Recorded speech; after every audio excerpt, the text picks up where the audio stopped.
All right, today we're diving into this absolutely wild story of survival.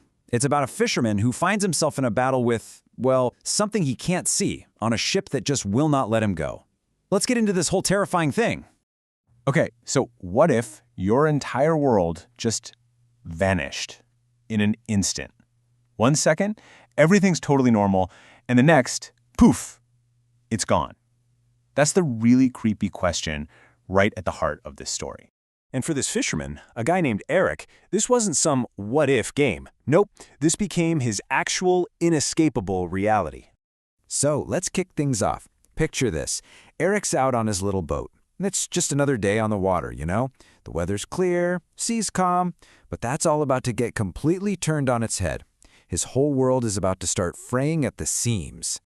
And look how fast this all happens. I mean, we're talking about just 1 hour. In 60 minutes, Eric goes from a totally boring fishing trip to being stranded on this bizarre, mysterious ship. And get this, his own boat isn't just gone, it's vanished, like it was never even there to begin with. So he gets on this ghost ship, right? And the whole scene is just deeply weird. It looks like the crew literally just walked away. There's food still on the tables, clothes are put away neatly, but there is absolutely no one there. Just this eerie, totally unnatural silence. Okay, so this creepy mystery, it's about to get a whole lot worse. The ship doesn't just feel empty anymore.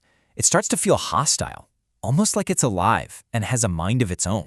After a bunch of things happen that just make no sense, Eric comes to this terrifying realization. He's not alone. He can't see anything, but he can feel it.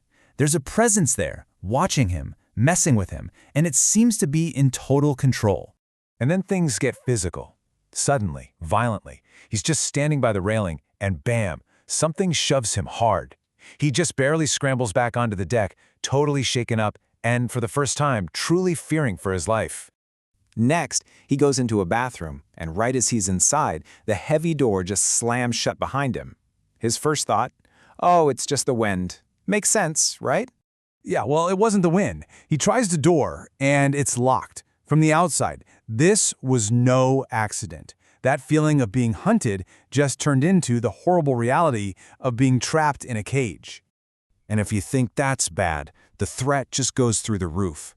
While Eric's trying to figure out what is going on, he looks out a porthole and sees a gigantic cargo ship heading straight for them. This isn't a mind game anymore. Whatever's on this ship is trying to literally wipe him off the face of the earth. So in this moment of pure desperation, Eric has this idea. He throws a rope into the water, thinking maybe it'll slow the ship down. But the plan backfires in the worst way possible. The rope gets snagged in the engine, whips around his neck, and almost decapitates him. It's like every single thing he does to try and save himself just makes things 10 times worse. So after all that, surviving a collision, almost dying, Eric is at his breaking point. He knows he has to get off this ship no matter what. But it's becoming pretty clear that the ship, and maybe even the ocean itself, is not going to let that happen. But he's not giving up. He actually comes up with a pretty smart plan. He starts grabbing debris, anything he can find, and builds this makeshift raft. He gets some supplies, food, water, uses airbags to make it float, and he pushes off. He leaves that cursed ship behind. And for just a second, you think, wow, he might actually do it. He might get away. But no, he paddles for hours. I mean, he puts every last ounce of energy he has into it. And when he finally dares to look back, the ghost ship is still right there. He hasn't moved an inch. It's like the ocean is literally holding him in place, just refusing to let him go. Then he tries again. He spots another boat way off in the distance and makes a break for it. And that's when the impossible happens.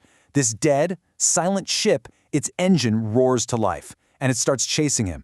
It's actually hunting him down, forcing him to turn back. The message could not be clearer. You are not leaving.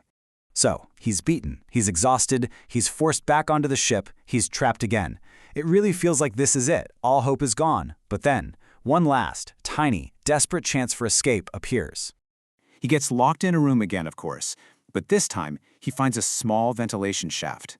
It's this painful, super claustrophobic climb.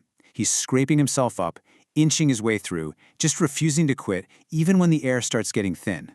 And this is where a really weird detail comes in. Right when he's about to pass out in the shaft, he hears it again, this soft click. He's heard this sound before. It always happens right before a locked door mysteriously opens for him. So it's like this thing isn't just trying to trap him, it's also weirdly guiding him somewhere. Sure enough, the vent window clicks open, he tumbles out onto the deck, just gasping for air. And then he sees it, an island on the horizon. The ship is heading right for it. Eric doesn't even think twice. He jumps, swims for it, and finally, solid ground. He's done it. He thinks he's finally free. Okay, so this is it. This is the moment everything has been building towards. He's off the ship, he's on an island. But as he starts to look around this sanctuary, he's about to find out something that is way, way more terrifying than that ghost ship ever was. And here it is, the final, mind-blowing twist. The island he's on? It's not some deserted island. It's the exact same shore he left from hours ago. There are people walking around, just living their normal lives. And right there, tied up at the dock, is his own boat, waiting for him, looking like it never went anywhere. So, what in the world just happened? I mean, he has real, physical injuries. He's exhausted, starving. He remembers every single horrific moment. But everything around him says it never happened. His boat is perfectly fine. It seems like no time has passed at all. It's a complete and total contradiction. And that leaves us with the big question, right? And I want to know what you think. Was Eric caught in some kind of supernatural trap, a pocket dimension run by something evil? Or was this all a waking nightmare, a psychological break so intense that it actually left physical marks on his body? There are no easy answers here, which just leaves the whole thing as this deeply haunting mystery.